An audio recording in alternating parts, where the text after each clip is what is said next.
हिमा listeners आ चुकी है आप लोगों के लिए टेवर की मोहब्बत का न्यू एपिसोड। तो चलिए इसे शुरू करते हैं। अब तक की कहानी में आप लोगों ने सुन लिया था कि किस तरह से संजना को उसके कॉलेज का एक टीचर जो कि काफ़ी ज़्यादा परेशान कर रहा था। वहीं संजना की तबीयत कॉलेज में ही काफ़ी ज़्यादा ख़राब होने लगती है। संजना को काफ़ी उम्र भी होता है, लेकिन वो टीचर उसकी कंडीशन को ज़रा भी समझने को तैयार नहीं था। वहीं जैसे ही वो संजना को आगे कुछ कह पाता, अर्नव आकर के संजना को सपोर्ट कर देते हैं और वहीं वो उसे गोद में उठा करके कॉलेज से बाहर ले जाते हैं। लेकिन संजना को वो अपनी गोद में उठाते उससे पहले ही उन्होंने टीचर की काफ़ी बुरी दशा कर दी थी। संजना जो अर्नव की गोद में ही थी, वहीं उसे काफ़ी तकलीफ तो हो रही थी, मगर फिर भी वो अर्नव से कहती है, आप प्लीज़ उन्हें छोड़ दीजिए। ये भी कोई तरीका है क्या? कॉलेज में टीचर को मारना गलत बात होती है। वहीं संजना जो इस वक्त अर्नव की गोद में थी और उस टीचर को वो देखते हुए कहती है, आपको ऐसा नहीं करना चाहिए, कॉलेज में उनकी कोई रेपुटेशन नहीं रह जाएगी। अर्नव जिसे कहते हैं, तुम इसके बारे में फिक्र मत करो। और उसकी हिम्मत कैसी हुई कि मेरी संजना को उसने हर्ट करने की कोशिश की। मैंने देखा किस तरह से तुम उससे रिक्वेस्ट कर रही थी। वो तो शुक्र मनाओ कि इस वक्त तुम्हारा मुझे घर ले जाना ज़्यादा इम्पोर्टेंट लग रहा है, वरना उसकी मैं वो हालत करता ना। वहीं संजना उन्हें समझाते हुए कहती है, आराम से, आपका ये गुस्सा ख़त्म कब होगा? अब आप सिर्फ एक नॉर्मल इंसान नहीं है, आपको पता है आप किसी के हस्बैंड और किसी के पापा बनने वाले हैं। ऐसे गुस्सा फिर आप हमारे बच्चे पर भी करेंगे ना। अर्नव जिससे कहते हैं, तुम्हें लगता है कि मैं अपने बच्चे पर कभी गुस्सा करूँगा? संजना जो कहती है, हाँ और नहीं तो क्या, फिर अगर आप उसे मारना वारना शुरू करते तो जान लीजिएगा। अर्नव जो कहते हैं, अच्छा मतलब वो सिर्फ तुम्हारा बच्चा होगा ना, मुझे तो उसकी फिक्र ही नहीं होगी। संजना जो कहते हैं, अभी से लड़ाई करना मत शुरू कर दीजिए। वो गाड़ी के अंदर बिठाते हैं और वो उसके सर को अपने कंधे पर टेक लगाते हुए कहते हैं, कैसा लग रहा है भाई, डॉक्टर के पास चलें? जैसे ही संजना डॉक्टर का नाम सुनती है, वो तुरंत ही अपने सर को नाम में हिलाते हुए कहती है, नहीं मुझे डॉक्टर के पास नहीं जाना। अर्नव जिसे कहते हैं, तुम्हें फील कैसा हो रहा है ये बताओ, कोई प्रॉब्लम हो रही है तो हम डॉक्टर के पास चलते हैं ना। वहीं संजना जो कहती है, नहीं मैंने कहा ना मुझे डॉक्टर के पास नहीं जाना, मैं बिल्कुल ठीक हूँ, और वैसे भी ये सब तो अब नॉर्मल है, होता रहेगा, अब इसके लिए हर बार हमें डॉक्टर के पास जाने की ज़रूरत नहीं होगी, और वैसे भी मुझे डॉक्टर से डर लगता है।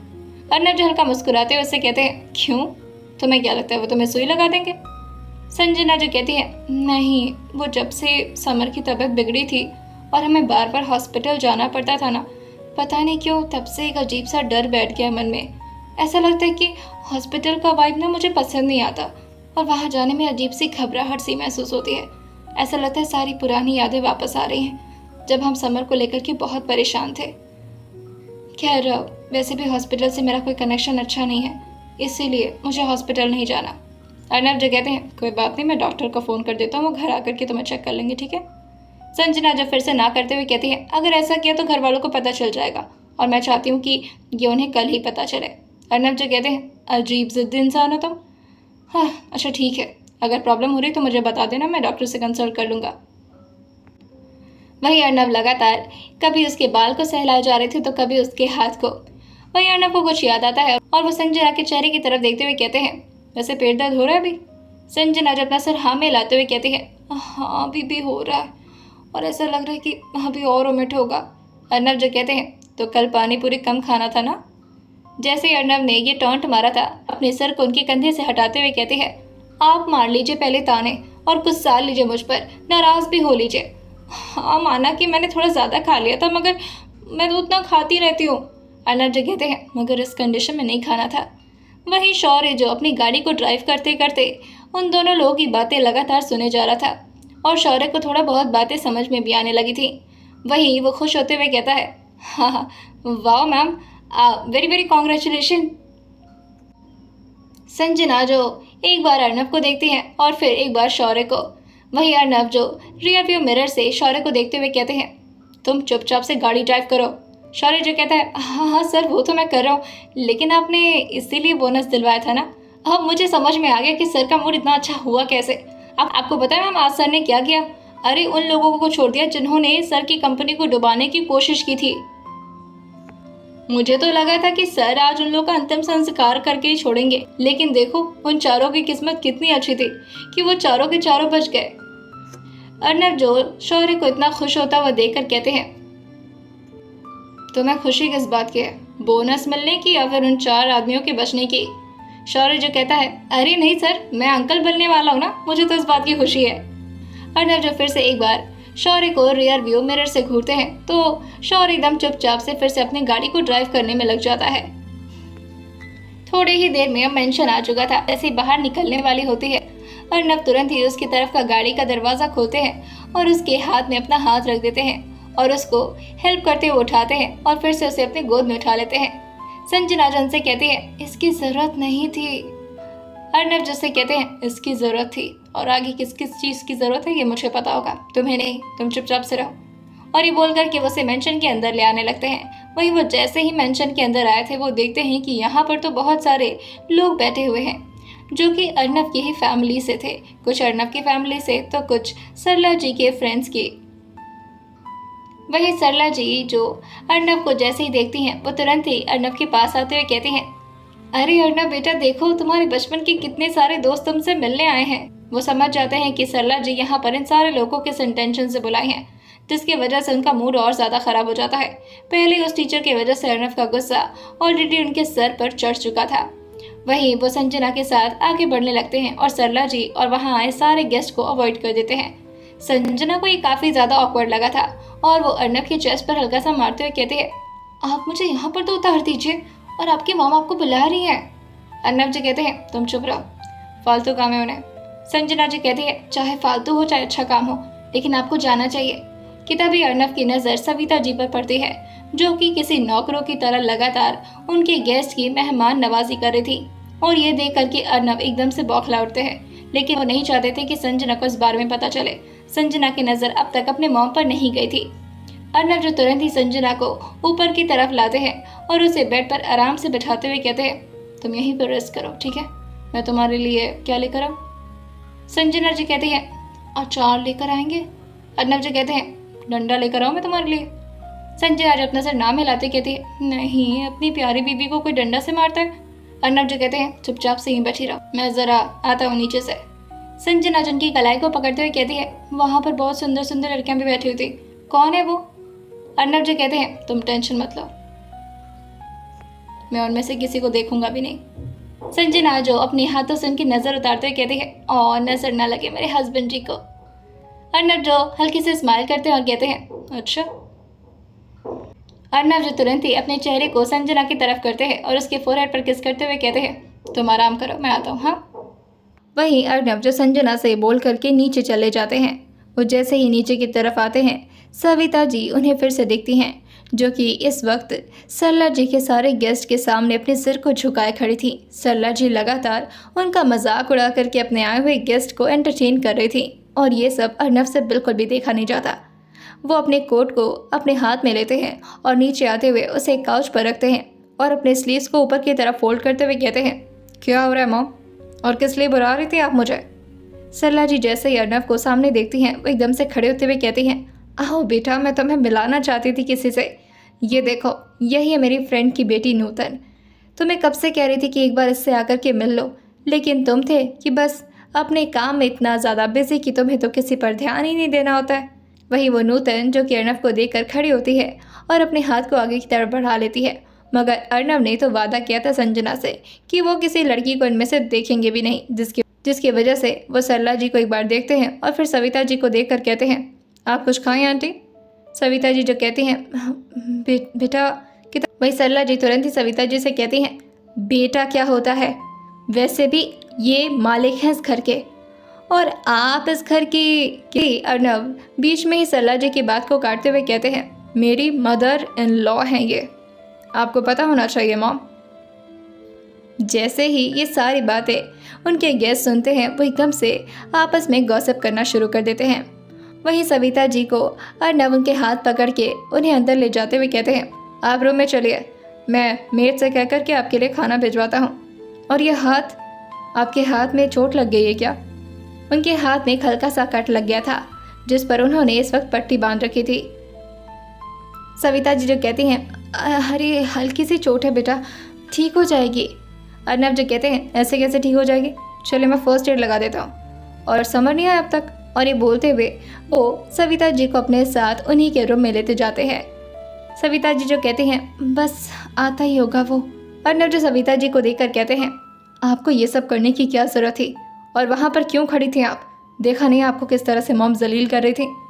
सविता जी जो कहती हैं वैसे भी ये कोई नई बात नहीं है मेरे लिए, और ठीक है ना, जहाँ मेरी हैसियत है लोग मुझे वहीं पर तो रखेंगे ना बेटा, और हर कोई तुम्हारे जैसा दिलदार नहीं होता।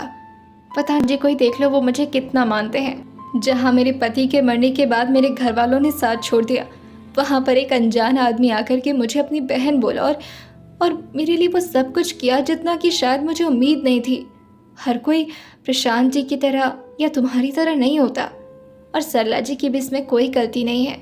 अर्नब जो कहते हैं कहाँ से लाई हैं आप अपना दिल जो कि इतना प्योर है, सबके बारे में सिर्फ अच्छा सोचता है? कभी आपको गुस्सा नहीं आता मॉम पर? वो सविता जी को बेड पर बैठाते हैं और उनके सामने नीचे की तरफ बैठ जाते हैं और फर्स्ट एड ले करके धीरे धीरे सविता जी के उस चोट को साफ करने लगते हैं। सविता जी को हल्का हल्का दर्द भी हो रहा था। वही वो अर्नब को इस तरह अपना ख्याल रखता देख करके अपने दूसरे हाथ से अर्नब के बाल पर अपने हाथ को फेरते हुए कहती हैं बाहर बहुत सारे लोग आए बेटा, ये तो मैं खुद कर लूँगी, तुम जाओ सबसे मिल तो लो। अर्नब जो कहते हैं जानता हूँ मैं वो लोग क्यों आई हैं, मॉम ने बुलाया होगा, और वैसे भी आपको पता है मुझे किसी से भी मिलने जुलने में इंटरेस्ट नहीं है। सविता जी जो कहती हैं कल रिसेप्शन है ना तुम्हारा, इसीलिए सब लोग धीरे धीरे अब इकट्ठा तो होंगे ना। अर्नब जो कहते हैं मैंने मॉम से पहले ही कहा था कि मुझे ज़्यादा आलतू फालतू गेस्ट नहीं चाहिए, सिर्फ कुछ इंपॉर्टेंट ऑफिशियल गेस्ट होंगे और कुछ डैड के गेस्ट होंगे, थोड़े बहुत फ्रेंड्स वगैरह, और दैट्स इट। सविता जी जो कहती हैं परेशान मत हो बेटा, एक बार जा करके सबको हेलो बोल दो, उसके बाद से चले जाना। वही अर्नब जो पूरी तरह से सविता जी के हाथ के चोट को क्लीन कर चुके थे और वो सविता जी के चोट पर धीरे से मलहम लगाते हुए कहते हैं मैंने वादा किया है आपकी नटखट बेटी से कि मैं वहाँ पर किसी से नहीं मिलूँगा। उसे दिक्कत हो रही थी जब मैं नीचे आ रहा था, उसे लग रहा था कि यहाँ पर बहुत सुंदर सुंदर लड़कियाँ और कहीं मैं उन लोगों से बातें करना ना शुरू कर दूँ। सविता जी जो मुस्कुराते हुए कहती हैं संजना भी ना बहुत ही बेवकूफ़ लड़की है। अच्छा वो सब छोड़ो और वादा के बारे में मत सोचो, जा कर के मिल लो वरना सरला जी को बहुत बुरा लगेगा। अर्नब जो उनके चोट पर बैंडेज करते हुए कहते हैं लगता है तो लगने दीजिए, पर मैं अपनी बीवी से किया हुआ वादा तो नहीं तोड़ सकता ना, और वैसे भी अब वो सिर्फ बीवी नहीं है मेरी, और भी कुछ बन चुकी है। जैसे ही सविता जी उनकी बात सुनती हैं वो एकदम से अर्नब के चेहरे को अपनी तरफ करते हुए कहती हैं क्या मतलब है आपका बेटा, और क्या बन चुकी है वो? अर्नब जब अपने मन में ही कहते हैं मेरे होने वाले बच्चे की मॉम बन चुकी है, अब तो उसका पूरा ख्याल रखना बनता है ना, और ये रिस्पॉन्सिबिलिटी है मेरी कि मैं उसके साथ कोई भी किया हुआ प्रॉमिस ना तोड़ूं। लेकिन सविता जी से वो ये नहीं बताते, वो धीरे से कहते हैं एक्चुअली वो बात को पलटते हुए कहते हैं जान बन गई है मेरी आंटी, और आपको तो पता ही है अब जो वादा मैंने जान से कर दिया है भला मैं इसे तोड़ कैसे सकता हूँ। सविता जी अर्नब के गाल पर हाथ फेरते हुए कहती हैं जैसा तुम्हें ठीक लगे, और तुम दोनों की बातें तो मेरे सर के ऊपर से निकल जाती हैं, पता नहीं कैसी अजीबोगरीब बातें करते हो तुम दोनों। वहीं अर्नब जो कहते हैं मैं आपके लिए खाना भिजवाता हूँ, ठीक है, आप परेशान मत होइए और आराम से यहाँ पर रहिएगा, और अगर आपको मॉम ने बुलाया तो मैं देखता हूँ उन्हें। और ये बोल कर के वो रूम से बाहर निकल जाते हैं। वहीं सरला जी जो सारे आए हुए गेस्ट से कहती हैं आप लोग को अपना अपना रूम दिखा दिया है ना मैंने, जाइए अब आप लोग रेस्ट करिए। वहीं नूतन भी वहाँ से जाने वाली होती है, लेकिन तभी सरला जी उसके हाथ को पकड़ते हुए कहती हैं तुम कहाँ जा रही हो, तुम्हारे साथ ही तो बात करने के लिए इतने सारे लोगों को बुलाना पड़ा मुझे, अब सिर्फ अगर तुम्हें बुलाती तो अर्नब को शक हो जाता ना।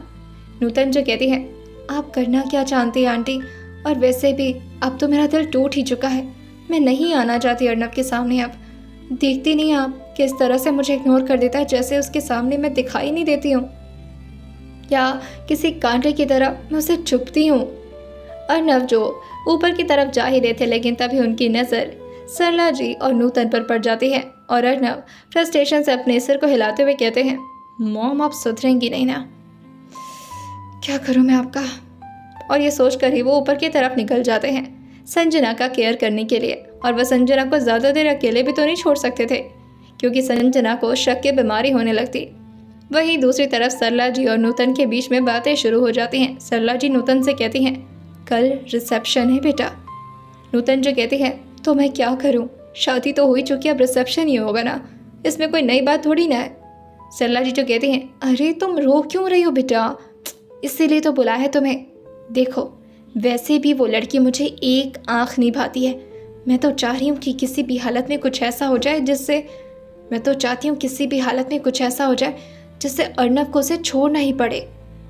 जैसे ही सरला जी ने इतना बोला था, नूतन जो कहती है और ऐसा कैसे हो सकता है, आपने देखा नहीं किस तरह से वो सारी लड़कियों को इग्नोर करके सिर्फ संजना के बारे में सोच रहा था। इवन वो संजना की माँ का ख्याल आपसे ज़्यादा रखता है। सरला जी जो कहती हैं बस इसी बात से तो मैं और ज़्यादा जेलस हूँ। मुझे संजना से इतनी तकलीफ़ नहीं जितना मुझे सविता जी से तकलीफ़ है।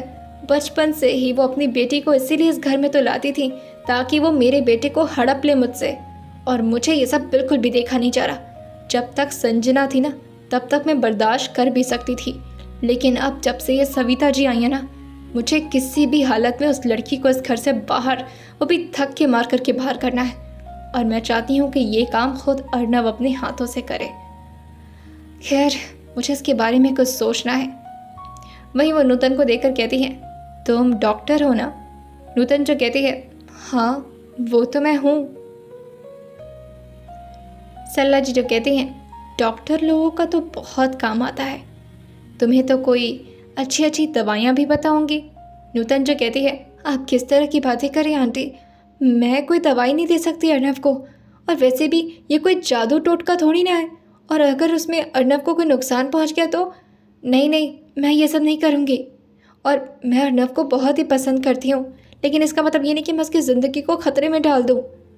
सरला जी जो उसके फोरहेड पर हल्का सा मारते हुए कहती हैं अरे तो बावरी है क्या लड़की, ऐसा थोड़ी ना बोल रही हूँ मैं, और मैं अपने बेटे को भला कोई दवाई देने के लिए कहूँगी, मैं तो संजना को दवाई देने की बात कर रही हूँ। नूतन जैसे ये सुनती है अपने चेहरे को दूसरी तरफ करते हुए कहती है आंटी नहीं, मैं ये सब नहीं करूँगी। पता चले कोई रिस्क हो जाए तो मेरी डॉक्टर की डिग्री खतरे में पड़ जाएगी, और मुझे पता है कि अर्नव संजना को लेकर कितना ऑब्सेस्ड है। मैं पिछली बार भी तो पार्टी में आई थी जब आप उस मायरा के साथ घूम रही थी, और आप बिल्कुल भी मुझे नोटिस नहीं करी थी, मैंने देखा था पिछली बार आपको। सरला जी जो कहती हैं हाँ बेटा मुझे पता है, लेकिन मायरा तो न जाने कहाँ गायब हो गई है। मुझे इस बात से कोई फ़र्क नहीं पड़ता कि मेरा बेटा किससे शादी कर रहा है, बस मुझे इस बात से फ़र्क पड़ता है कि वो संजना मेरी बहू नहीं बन सकती। इससे पहले कि वो इस घर को कोई वारिस दे दे, नहीं, मैं ये सब नहीं होने दे सकती, और उसके खून से बना बच्चा इस घर का वारिस कभी नहीं बन सकता, कभी नहीं। नूतन जो सरला जी को रिलैक्स करते हुए कहती है आंटी आप परेशान होना बंद करिए ना, वैसे भी जो होना था अब हो गया है, और अब हमें भगवान के काम में कोई और दखलंदाजी नहीं देनी चाहिए। सरला जी जो कहती हैं भगवान ने हमें हाथ दिया है, पैर दिया है, दिमाग दिया है सोचने के लिए, अगर हम सोच करके अपने हाथ पैर का सही इस्तेमाल करें ना तो सब कुछ ठीक हो सकता है। वहीं नूतन जो कहती है आप कैसी बातें करी, मुझे कुछ समझ नहीं आ रहा। सरला जी जो कहती हैं ध्यान से सोचो, जो गरीब होता है उसके पास भी दो आंखें होती हैं, दिमाग होता है और हाथ पैर होता है, लेकिन फिर भी वो गरीब रह जाता है। लेकिन अमीर को देखो, अमीर चाहे कुछ भी करना पड़ जाए, चाहे कितनों की लाशें बिछानी पड़ जाए, लेकिन फिर भी वो अमीर बन जाता है, क्योंकि उसे अमीर बनना होता है। अगर तुम सच में कुछ चाहोगी ना तो वो तुम्हें ज़रूर मिलेगा, और मैं तो बस यही चाहती हूँ कि संजना और अर्नव को अलग कर दूँ, चाहे संजना को मुझे कितना भी बड़ा नुकसान देना पड़े। हो सके अगर मुझे उसकी जान भी लेनी पड़े ना तब भी मुझे कोई फ़र्क नहीं पड़ता, लेकिन मैं उसकी जान लूँगी नहीं। मैं उसे तड़पता हुआ देखना चाहती हूँ। बहुत ज़बान चलती है ना उस कलमुही की। नूतन जो कहती है आप तो बहुत ही डेंजरस टिपिकल टाइप सांस निकली आंटी, मुझे नहीं पता था आप इतनी ख़तरनाक है। सरला जी जो कहती हैं अभी तुमने मेरे ख़तरनाक रूप को देखा कहाँ है, मैं अपने बेटे को पाने के लिए कुछ भी कर सकती हूँ, और उसे दोबारा से अपनी तरफ इस तरह से खींच कर लाऊंगी कि वो सिर्फ मुझे माँ कहेगा और सिर्फ मेरी बात मानेगा। और ये तभी होगा जब संजना उसकी ज़िंदगी से दूर जाएगी।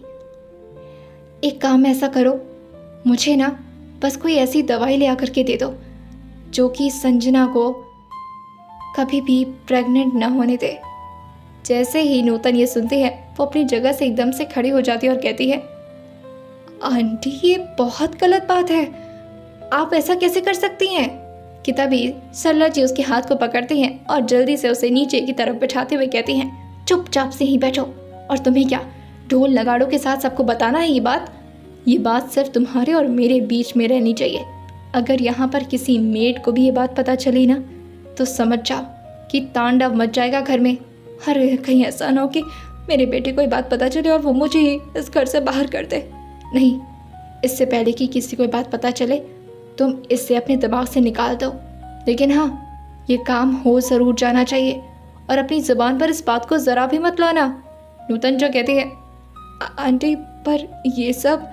कि तभी सरला जी जो कहती है, तुम बस मुझे इतना बताओ कि ऐसी कोई दवाई होती भी है या नहीं। नूतन जो कहती है, हाँ होती तो है, लेकिन ये बहुत ही रिस्की हो सकता है, इवन उसकी ज़िंदगी के लिए भी। सरला जी जो कहती हैं, अरे उसकी ज़िंदगी की फ़िक्र है ही किसको, ना मुझे है और ना तुम्हें है, और जिसे है उसकी ज़िंदगी में तुम्हारी जैसी हूर परी आएगी ना। नूतन जो कहती है, क्या आप कहना क्या चाहती हैं, अगर संजना चली गई तो आप मेरी और अर्नव की। सरला जी जो कहती हैं, और नहीं तो क्या बुद्धू, तुम्हें क्या लगता है मेरे अर्नव को मैं कुंवारा छोड़ूंगी। ऐसा नहीं है, मैं तो किसी लड़की को खुद अपने अर्नव के लिए ढूंढना चाह रही थी और इसीलिए मैंने कई रिश्तों में भी बात की, लेकिन कहाँ अर्नव को इन सब में कोई इंटरेस्ट था। उसकी तो नज़र बचपन से ही संजना पर टिकी हुई थी। मुझे तो ऐसा लगता है सविता ने ही ज़रूर मेरे बेटे को किसी काले जादू में फंसा लिया है। लेकिन तुम चिंता मत करो, अब मेरा दिमाग काम करना शुरू कर चुका है। अब तुम बिल्कुल वैसा ही करोगी जैसा मैं कहती हूँ। और हर मर्द को एक बच्चा तो चाहिए ही होता है, अपने लिए ना सही लेकिन अपने घर के वारिस के लिए तो बिल्कुल चाहिए होता है। एक बार संजना की प्रेगनेंसी ख़त्म हो गई ना तो अर्नव खुद उसे धक्के मारकर बाहर कर देगा, और उसके बाद जो होगा वो तुम खुद समझ सकती हो। तुम और अर्नव की ज़िंदगी आलीशान महल में गुजरेगी, ज़िंदगी भर ऐश करोगी और साथ में अर्नव की बहुत सारी मस्ती भी। नूतन जो कहती है, आंटी पहले ये प्रॉफिट के बारे में क्यों नहीं बताया मुझे, अगर पहले बता देती ना तो मुझे इतना ज़्यादा अच्छा बनने की एक्टिंग नहीं करनी पड़ती आपके सामने। सरला जी जो कहती हैं, मैं तो समझ ही गई थी कि तुम ये बस ऊपर ऊपर से कह रही हो, अंदर ही अंदर तो तुम अर्नव को अभी भी चाहती हो। नूतन जो कहती है, हाँ हाँ लेकिन अभी मुझे जाना होगा। अच्छा वैसे मम्मी को ये बात बता सकती हूँ क्या। सरला जी जो कहती हैं, कोई ज़रूरत नहीं है, तुम्हारी मम्मी भी कोई कम अच्छी इंसान नहीं है, उन्हें तो बस देवी बनने का शौक़ चढ़ा रहता है। मुझे उससे कोई बात नहीं करनी और ना ही इस बारे में उसे बताने की ज़रूरत है। इस बारे में सिर्फ तुम और मैं जानेंगे, बात समझ आई। और एक काम करो, तुम अपने कमरे में जाओ, ज़्यादा देर मेरे साथ बैठोगी तो कोई मेड या कोई शेफ़ ले जा कर के अपनी इस बात को कहीं अर्नव के सामने ना उगल दे, उसके बाद हमारी सारी प्लानिंग कैंसिल हो जाएगी। सरला जी की सारी बातें नूतन दिमाग में पूरी तरह से सेट कर चुकी थी और उसके चेहरे पर एक तिरछे स्माइल भी आ जाती है, ये सोच सोच करके ही कि आने वाली ज़िंदगी उसकी कितनी अच्छी होने वाली है। वही अर्नव जो अभी भी बेड पर संजना के ठीक बगल में बैठे हुए थे और लगातार उसे देखे जा रहे थे। संजना जो उन्हीं के गोद में लेटी हुई थी और उनके लैब पर संजना का सर था। अर्नव लगातार संजना के सर को धीरे धीरे सहलाए जा रहे थे। संजना जो उन्हें देखकर कहती है, आप ऑलरेडी इतना ज़्यादा थक चुके होंगे, क्यों मुझे ऐसे देख रहे हैं आप आराम से सो क्यों नहीं चाहते। अर्नव जो संजना के फोरहेड पर झुक कर किस करते हुए कहते हैं, तुम आराम करो तो समझ जाऊंगा कि मुझे भी आराम मिल रहा है। संजना जो कहती है, कहाँ से लाते हैं आप इतना प्यार, अचानक से आ गया या फिर बचपन से था। अर्नव जो बचपन की बात सुन करके एकदम से मुस्कुरा देते हैं और संजना के सर पर फिर से धीरे धीरे सहलाते हुए कहते हैं, तुम्हें कोई आइडिया नहीं है कि ये प्यार कब से था।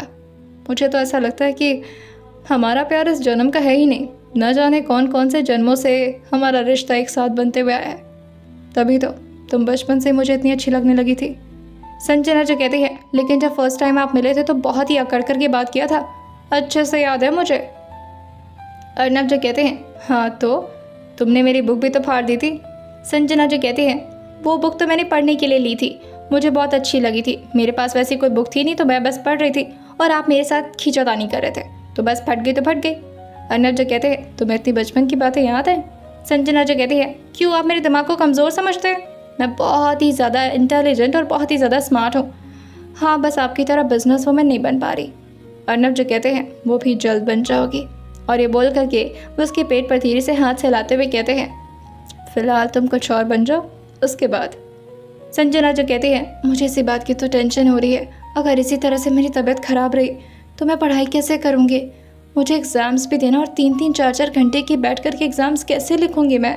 अर्नब जो कहते हैं, बैठ कर लिखने की क्या ज़रूरत है तुम्हें, तुम आराम से लेट करके लिखना, जैसे मन चाहे वैसे लिखना, तुम्हारे लिए एग्ज़ाम शीट्स मैं खुद घर पहुँचवा दूँगा, परेशान होने की ज़रूरत नहीं तुम्हें। संजना जो कहती है, इसका मतलब मैं आपसे कॉलेज नहीं जा पाऊँगी। अर्नब जो कहते हैं, नहीं, तुम्हें आपसे कॉलेज नहीं जाना है। आज जो हरकत उस टीचर ने की थी उसके बाद तो मैं तुम्हें कॉलेज नहीं भेज सकता, वरना कहीं ऐसा ना हो कि मुझे गुस्सा और मैं पूरे कॉलेज को आग लगा दूँ। संजना जैसे ये सुनती है वो अर्नब की गाल को खींचते हुए कहती है, मुझे पता है मेरे हीरो ऐसा नहीं कर सकते।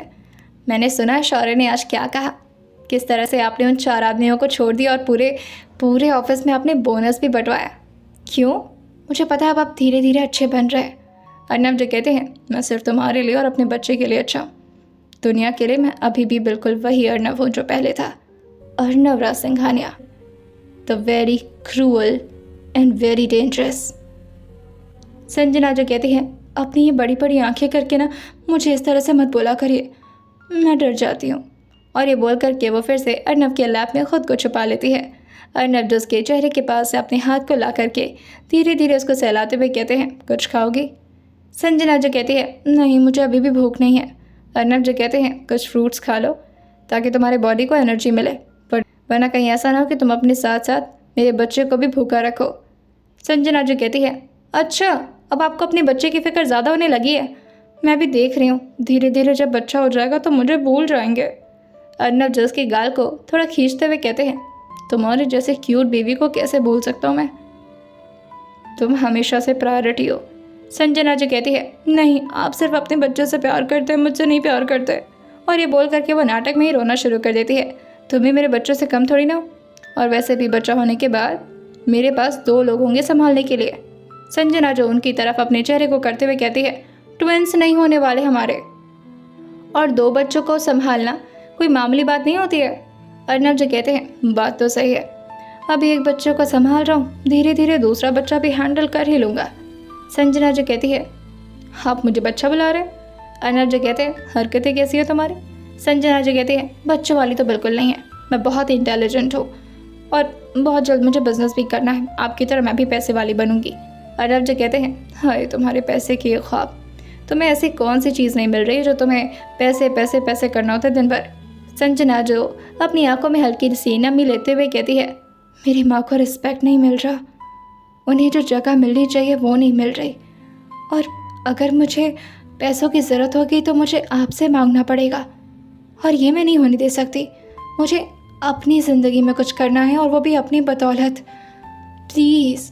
अर्नब जो कहते हैं, इसके लिए तुम्हें प्लीज़ करने की ज़रूरत नहीं है, तरह से तुम्हारे साथ हो, लेकिन अभी तुम अपना ख्याल रखो, तुम्हारी हेल्थ तुम्हारे लिए प्रायोरिटी है, ठीक है? संजना जो कहती है, ठीक है। आइए जानते हैं आखिर क्या होगा अब आने वाले एपिसोड में, और क्या सरला जी का दिमाग सच में काम कर जाएगा और कुछ बुरा हो जाएगा संजना के साथ। आइए जानते हैं क्या सरला जी की प्लानिंग कामयाब होगी या नहीं। आइए जानते हैं इस आने वाले एपिसोड में, और सुनते रहिए डबल की मोहब्बत सिर्फ और सिर्फ स्टोरी विद सौम्या के साथ।